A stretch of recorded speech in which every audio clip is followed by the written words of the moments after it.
Bueno, en este video voy a derivar la función que aparece en pantalla utilizando la regla de la cadena. La regla de la cadena se utiliza cuando yo tengo que derivar una función que está compuesta por dos o más funciones. Por ejemplo, si yo tengo una función h de x que está definida como g compuesta con f de x, sabemos que por definición de composición esto es f de g de x. Entonces, su derivada h' de x se calcula de la siguiente manera. O sea, hay que derivar la función exterior, la función f, en la función interior g de x por la derivada de la función interior, o sea, por la derivada de lo de adentro, o sea, sería por g' de x.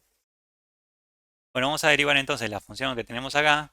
Como vemos, tenemos una resta entre dos funciones, o sea que lo que vamos a tener que hacer es derivar cada uno de los términos, ¿sí? Y vamos a tener que utilizar la regla de la cadena. Entonces, f' de x va a ser de la siguiente manera. En primer lugar, lo que vamos a derivar es el logaritmo natural.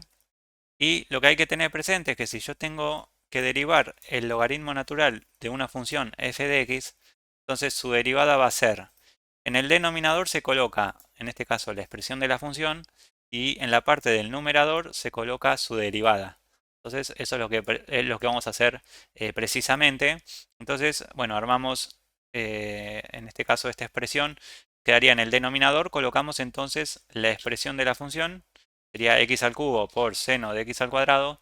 En la parte de arriba vamos a derivar, ¿sí? Derivamos en este caso esta función, que como vemos tenemos un producto entre dos funciones, o sea que tenemos que utilizar la regla del producto, que sería la siguiente manera. Hacemos derivada del primero, derivada de x al cubo es 3x al cuadrado, por el segundo sin derivar, más este sin derivar, o sea, me quedaría x al cubo, por la derivada del segundo, que en este caso la derivada del seno de x al cuadrado sería de la siguiente manera. También tenemos que utilizar la regla de la cadena, o sea, derivamos, calculamos la derivada del seno es el coseno, o sea que me quedaría coseno de x al cuadrado, por la derivada de lo de adentro, la derivada de x al cuadrado es 2x.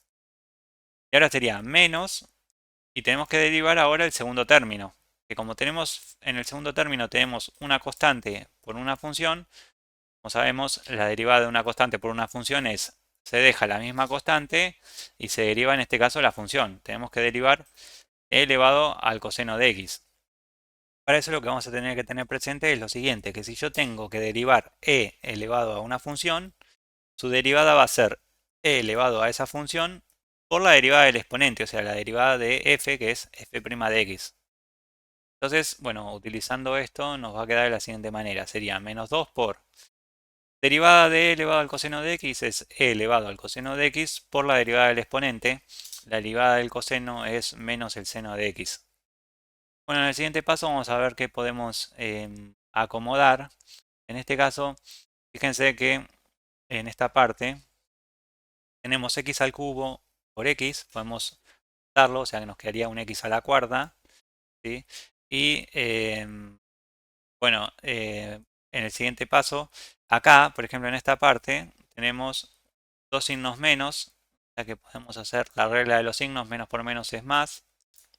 Entonces nos va a quedar de la siguiente manera, nos quedaría que esto es 3 por x al cuadrado por seno de x al cuadrado más 2 veces x a la cuarta por coseno de x al cuadrado, todo esto sobre x al cubo por seno de x al cuadrado más 2 por e elevado al coseno de x por seno de x. Y lo que podemos hacer en el siguiente paso es, fíjense que acá, si observamos acá en la parte de arriba, los dos términos tienen en común que aparece la x, ¿sí? Así que podemos extraer como factor común x al cuadrado y nos quedaría de la siguiente manera. Nos queda x al cuadrado por 3 por seno de x al cuadrado más 2 por x al cuadrado sobre coseno de x, perdón, por coseno de x al cuadrado. Todo esto sobre x al cubo por seno de x al cuadrado. Entonces, si x es distinto de 0, podemos simplificar x al cuadrado con x al cubo y de esta manera nos va a quedar una sola x acá en el denominador. O sea que nos quedaría de la siguiente manera, bueno, esto es 3 por seno de x al cuadrado más 2 por x al cuadrado por coseno de x al cuadrado sobre x por seno de x al cuadrado más 2 por seno por e elevado al coseno de x. Y bueno, ya acá no podemos acomodar nada más, lo vamos a dejar así.